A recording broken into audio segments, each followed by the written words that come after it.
అందరికీ నమస్తే అండి. ఇవాళ జోగి రమేష్ అనే ఒక బఫూను ఆయన ఏదో దేశానికి స్వతంత్రం తెచ్చినట్టు, రాష్ట్ర ప్రజల సమస్యల మీద జైలుకి వెళ్ళినట్టు ఇవాళ జైలు నుంచి బయటకు వచ్చి మాట్లాడతాడండి పిచ్చి మాటలు.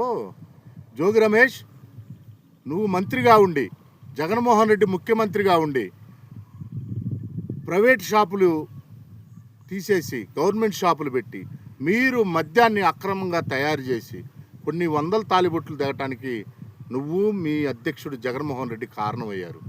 అది అలా పాపం బండి నువ్వు జైలుకి వెళ్ళి ఇవాళ బయటకు వచ్చి దేశానికి స్వతంత్రం దాటానికి జైలుకి వెళ్ళినట్టుగా నీ బిల్డప్ చూస్తే జోగి రమేష్, బిల్డప్ ఎక్కువ, బిజినెస్ తక్కువగా ఉంది నీ మాటలు చూస్తే.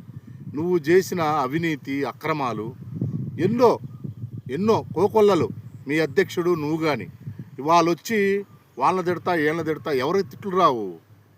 జోగి రమేష్, నీ ఇంటికి మా ఇల్లు ఎంత దూరమో మా ఇంటికి మీ ఇల్లు అంత దూరమే. కేవలం చంద్రబాబు నాయుడు గారు ఒక క్రమశిక్షణతో మాట్లాడాలి, ఎదుటోళ్ళని ఇబ్బంది పెట్టకూడదు, ఒక విధానం ఒక పాలసీ మీద మాట్లాడాలి. వ్యక్తిగత హననం వద్దు, అనవసరమైన మాటలు వద్దంటే ఆగాం తప్పితే మేము మాట్లాడితే నీకు మీ అధ్యక్షుడికి మీ వైసీపీ బ్యాచ్కి చెవుల్లో రక్తాలు వస్తాయి. అనవసరమైన మాటలు ఏమొద్దు. నువ్వే తప్పు చేయలా, కోర్టులో నిరూపించుకో. బయటకు వచ్చి నువ్వు తిడితే మేము పట్టడానికి ఏమైనా సిద్ధమా? తోలు తీస్తాం జోగి రమేష్, గుర్తుపెట్టుకో.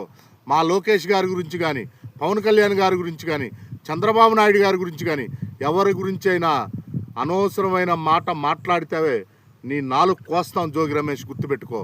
సబ్జెక్టు గురించి మాట్లాడు, విధానం గురించి మాట్లాడు, అంతేగాని వ్యక్తిగత హననం కానీ అనవసరమైన మాట ఒక్కటొచ్చిందా నీ ఈపు బద్దలైద్ది. జోగి రమేష్, నువ్వు ఎంత అవినీతి చేశావు, నీ కుటుంబం ఎంత అవినీతి చేసింది, ప్రతిదీ సాక్ష్యాధారాలతో సహా ప్రభుత్వం దగ్గర ఉంది. అనవసరంగా మీ జగన్మోహన్ రెడ్డిని నమ్ముకొని ఎగస్ట్రాలు మాట్లాడొద్దు జోగి రమేష్. ఎందుకంటే మీ జగన్ని నమ్ముకున్న వాళ్ళందరూ గతంలో జైలుకి వెళ్ళారు, ఇప్పుడు నువ్వు జైలుకి వెళ్ళావు. జగన్ని నమ్ముకున్న వాళ్ళు ఎవరు బాగుపడ్డోళ్ళు లేరు. అందుకని నోరు మూసుకొని నీ విధానం నువ్వు చేసుకో, అంతేగాని ఎక్స్ట్రాలు మాట్లాడొద్దు జోగి రమేష్. జై హింద్.